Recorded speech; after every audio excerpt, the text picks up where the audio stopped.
Yeah, it was obviously wasn't amazing. I just want to start with the atmosphere is incredible to be back.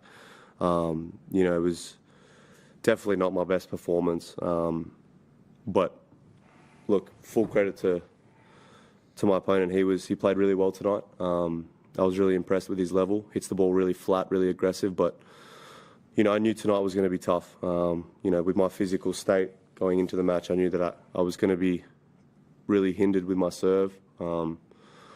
But just seeing the fans line up for 4 or 5 hours and just the amount of people that were there supporting me, it was hard to kind of throw the towel in. You know, it would have been really easy to kind of just roll over, but you know, I tried to do the best I could with you know, the state I was in physically. But obviously heartbreaking because, you know, obviously wanted to play well, and I feel like my level's there, but you know, obviously the timing of the abdominal strain is not ideal, but it is what it is. Questions? Nick, that moment in the third set where you did the underhand and then the behind the back and did this one, you seemed to really take in that crowd. What did that feel like for you, particularly given I'm sure there was moments in your recovery where you thought you would play again? Yeah, I mean, realistically, I can't really see myself probably playing singles again here. So, yeah, it was special. Like taking that in, it was pretty good. It was good, yeah. So yeah, I mean, look, I knew that I have doubles, so I didn't want to.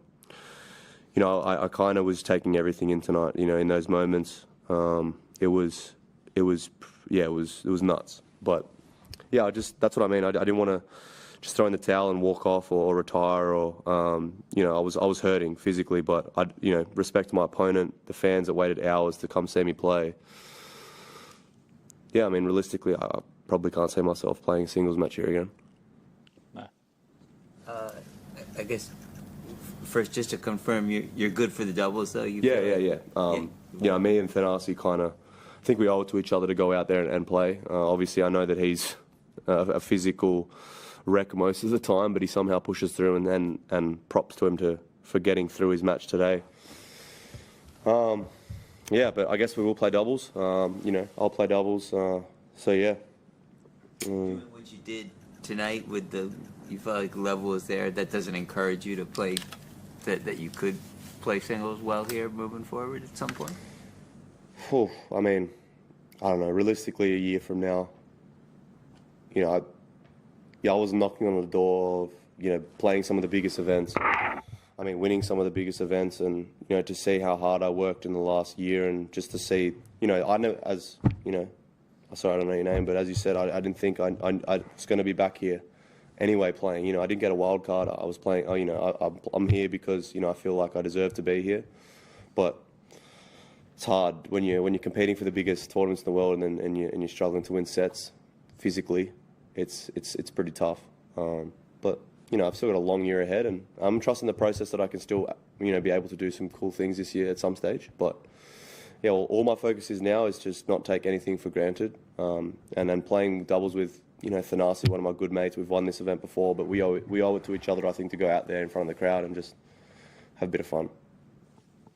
Nick, you're coming from 2 difficult years with almost no matches. How been the last night? Have you been able to sleep well? I mean, have you felt goosebumps? Have you feel nervous before to enter into the court? Yeah, I had a fine sleep. I guess, you know, I knew that I wasn't 100% going into this match. I'm not saying that's why I lost. You know, he outplayed me.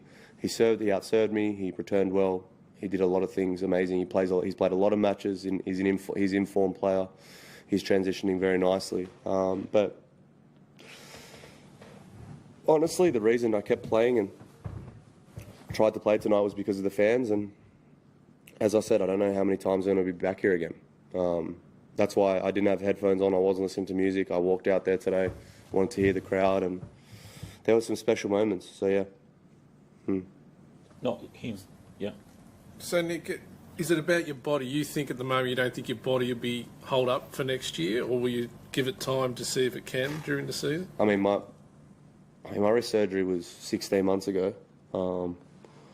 So I've put in a lot of work. Like, I think it was like I didn't play a Grand Slam for 800 and something days, like 859 days or something. So I continued to stay motivated through all those days when I was watching everyone else play and I was on the couch, like in a cast, and I stayed motivated. You know, I trained. You know, I was in the gym.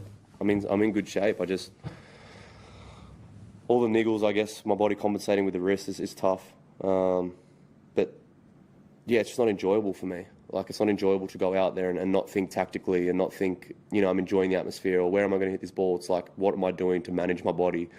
This is painful. Okay, I can't do this because this hurts. Like, it's like, that's not tennis to me. That's not sport. Like, that's when it, you know, I'm happy to play through a bit of discomfort, but when it gets to a point where, you know, I'm one of the biggest servers on tour and I'm getting out-served tonight. You know, my average serve speed was beneath 200. So, like, that's not...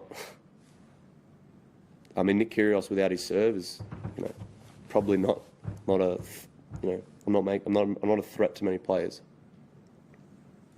Nick, what regrets do you have at this stage of your career and about tonight?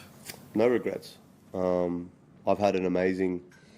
I think my journey's not over, but I've had an amazing journey and my career's been amazing. You know, I don't have any regrets. I think everything's been a learning curve for me. And I continue to try and have fun and just be real and enjoy the ride. But I think it would be selfish for me to say that, you know, I want more. I've had a lot of success, more than most athletes would have. So no, I don't have any regrets. Nick, you mentioned you've got the doubles coming up and you're really looking forward to playing that. What's the plan post-Australian Open? Are we going to see you at any other Grand Slams this year? Yeah, for sure. Stage? No, 100%. I'll play the, you know, the Grand Slams. You know, I've got my protected ranking, so obviously Wimbledon's a big one for me. I still feel like, obviously, if I don't have an abdominal strain, I feel like, you know, when I sustain that, you know, 5 days before a Grand Slam, it's not ideal. So hopefully, if my body's feeling good, I'll be able to, you know, make some noise at Wimbledon. But right now I've got doubles. I'll rest. Yeah, it's just disappointing because I put in so much work. So, yeah. But I don't know what I'll do. I'm scheduled to play Davis Cup and I'm playing doubles. So, yeah.